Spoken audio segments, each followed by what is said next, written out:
L'épisode Noé doit être diffusé fin octobre et je pense qu'on a déjà pas mal de matière pour en parler. Personnellement, j'ai l'impression que ce pourrait être enfin un épisode centré sur Zoé et je trouve que c'est largement mérité. Si l'on revient sur l'évolution de son personnage, beaucoup de bases ont été posées dans Daddy Cop. Dans cet épisode, on a vu naître son amitié avec Sabrina et cela pourrait devenir l'axe principal ici. Zoé ne connaît pas Sabrina très en profondeur, mais elle sait parfaitement les années de manipulation et de mauvais traitements qu'elle a subis sous le contrôle de Chloé. Lorsque Zoé l'a emmenée pour la première fois, elle a été dégoûtée par la manière dont sa demi-sœur enfermait Sabrina dans des placards où lui faisait porter des sacs comme une servante. Plus tard, dans Daddy Cop, Zoé a remarqué Sabrina assise seule, tripotant une serviette, visiblement en proie à la solitude, et elle a décidé de l'inviter à une soirée cinéma avec les filles. Cette invitation a conduit à une étreinte très émouvante de la part de Sabrina, ce qui a été un grand pas pour sa confiance. Il est possible que Noé s'appuie sur ce lien en suggérant peut-être que Sabrina devienne l'alliée la plus proche de Zoé maintenant qu'elle a pris ses distances avec Chloé. Étant donné que Zoé a déjà eu des sentiments pour Marinette, il n'est pas impensable que les scénaristes expérimentent avec l'idée que Zoé développe un lien plus profond, possiblement romantique, avec Sabrina. Que cela arrive ou non, l'importance est que toutes les deux se reflètent dans leur combat. Sabrina essaie de se tenir debout par elle-même après des années passées comme sbire de Chloé, et Zoé tente de laisser derrière elle l'ombre de son passé. Si c'est leur trajectoire, je me demande vraiment si nous verrons une révélation d'identité comme pour Mark et Nathaniel. Puisque la notion d'identité secrète devient de moins en moins pertinente, je pense que c'est possible. You may hate me, but I love you, and I always will even if the whole world hates you. 2. Le passé de Zoé. Bien sûr, l'épisode couvrira plus d'un sujet et le passé de Zoé pourrait être le deuxième fil rouge. Souvenez-vous de Ray, l'ancien camarade de son internat à New York. Il a été introduit à la fin de Daddy Cop comme un rappel cruel de l'ancienne vie de Zoé. Il l'a harcelée, se moquant d'elle parce qu'elle était elle-même, et menaçant même de révéler des vidéos de son ancien comportement. C'est très important car cela suggère que Zoé n'a pas toujours été la personne douce et sûre d'elle que nous connaissons aujourd'hui. Peut-être a-t-elle traversé une phase où, pour s'intégrer, elle a été méchante, à la manière de Chloé.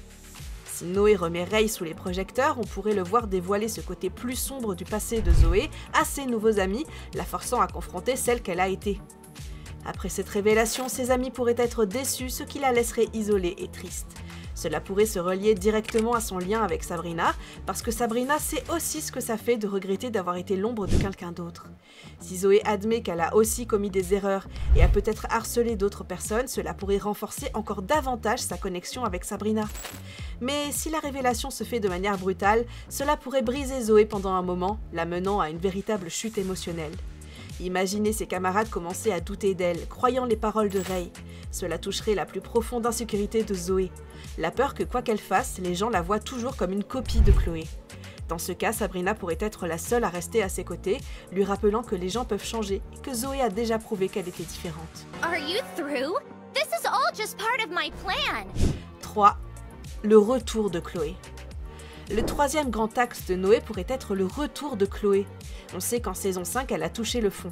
Après son règne désastreux dans Révolution, elle a été désacclimatisée, privée de son influence, déchue du statut de fille du maire et forcée de quitter Paris avec sa mère Audrey. Cette scène où elle s'effondre après que Marinette lui ait dit qu'elle était totalement ridicule a été l'implosion complète de son orgueil. Mais en saison 6, on a déjà vu que Chloé vit à Londres, essayant de se réinventer sous le contrôle de sa mère en tant que mannequin, influenceuse et même chef de communauté bi sur les réseaux sociaux. En surface, elle semble s'être reconstruite, mais on connaît Chloé.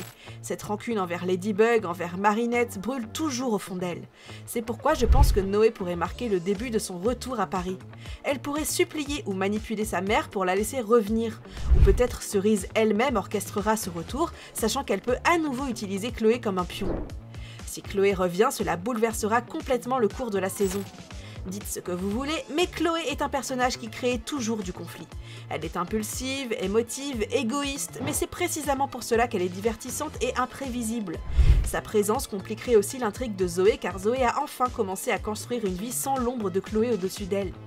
Imaginez Zoé en train d'avancer dans son amitié avec Sabrina et d'affronter son passé avec Ray, et soudain Chloé revient pour reprendre sa domination.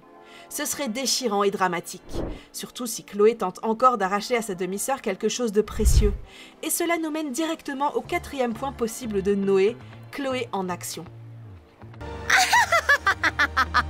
For Forgive me? What do I care about her forgiveness? 4. La collaboration de Cerise et Chloé. On a déjà vu à quel point leur alliance manipulatrice est devenue toxique dans les saisons précédentes.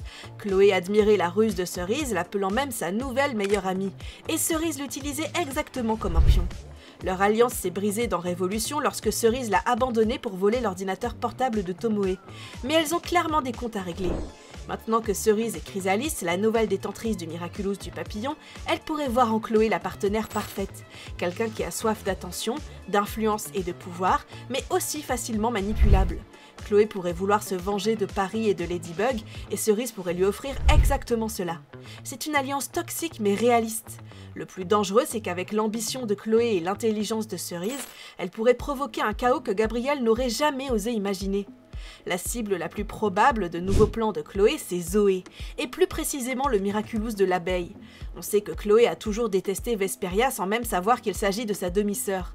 Elle considère Vesperia comme une copie indigne de Queen Bee. Cette haine pourrait la pousser à voler le Miraculous, soit pour le donner à Cerise, soit pour le récupérer elle-même. Imaginez la douleur pour Zoé de perdre son Miraculous, non pas à cause d'un Akuma, mais directement à cause de sa propre sœur. Et imaginez la satisfaction de Chloé tenant à nouveau le Miraculous de l'abeille et se proclamant Queen Bee, que Cerise valide ou non cette illusion. Si Cerise met la main sur l'abeille, elle pourrait créer une menace totalement nouvelle, peut-être même en fusionnant des Ultra Kuma avec des pouvoirs de Miraculous. Les répercussions seraient dévastatrices pour Zoé. Elle est déjà en insécurité quant à sa place dans le groupe et par rapport à son passé, et perdre le Miraculous de l'abeille au profit de Chloé pourrait anéantir sa confiance. C'est là que Sabrina pourrait intervenir, rappelant à Zoé sa vraie valeur, qu'elle est plus qu'une détentrice de Miraculous et qu'elle a déjà prouvé qu'elle a le cœur d'une héroïne, avec ou sans pouvoir. Ce serait l'un des arcs les plus émouvants de la saison, montrant que le lien entre Zoé et Sabrina est plus fort que la cruauté de Chloé. En réunissant tous ces fils, l'amitié de Zoé avec Sabrina, son passé sombre avec Rei, le retour explosif de Chloé, la possibilité qu'elle vole le Miraculous de l'abeille et une alliance dangereuse avec Cerise, Noé devient l'un des épisodes les plus excitants à attendre. Bien sûr, ce ne sont que des théories, mais je pense vraiment que les éléments que je viens d'évoquer apparaîtront dans l'épisode. Globalement, l'épisode a le potentiel de mêler récits émotionnels, révélations dramatiques et enjeux élevés pour les héros. Et si tout se déroule comme on l'imagine, ça pourrait même être le moment où Zoé passe enfin au premier plan comme l'un des personnages centraux de la saison, prouvant qu'elle n'est pas juste la copie de Chloé, mais une véritable héroïne avec sa propre histoire à raconter. Ma vidéo s'arrête ici. Si elle vous a plu et que vous aimez Miraculous, n'oubliez pas de vous abonner à ma chaîne, de liker la vidéo et de commenter ce que vous en avez pensé. Sur ce, je vous dis à la prochaine!